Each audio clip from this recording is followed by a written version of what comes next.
Pane tsaona iri deadly aiwa inoitika munyika yedu, nyika yeZimbabwe. Patinoona kuti aiwa munyika yeZimbabwe tinoona each and every day people are receiving ma death record, they are receiving ma accidents ari kuitika and ese ari fatal and deadly. Sana pina mashoko etsaona yatinoona kuti aiwa yanyanza kudraw attention yevanhu munyika yeZimbabwe. Vanhu vese vanyanza kuti we must practice caution. Don't subscribe or like or turn on the bell icon.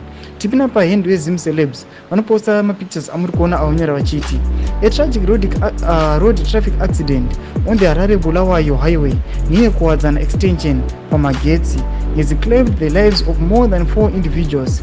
According to initial reports, the collision, details of which are still emerging, has raised concerns about the road safety in the area. Emergency services are on site, working to assist the injured and clear the wreckage. Authorities have yet to provide further information on the circumstances surrounding the accident, but the local community is in shock over the devastating loss of life.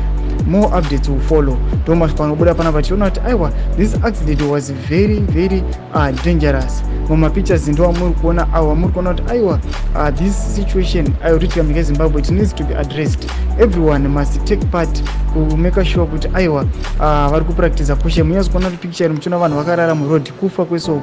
Muri kuona kuti that kombi namuri kuona iyo yaita kuvhurika, muchiona windscreen sisipo. Zvitiko zvinoitika munyika yedu yeZimbabwe yatoona kuti hazvisi kuitika macitizens oga. Toona kuti kunyangwe kana mamboona update yambobuda mangwanani apa hendo pedu muchiona kuti aiwa presidential guards masoja vanombobva futi mufato accident ona masoja achikwara zvakanyanyisa. Todze mafungiro enyu moti kudii pamusoro pechitiko ichi? Muna comment section medu, subscribe or like.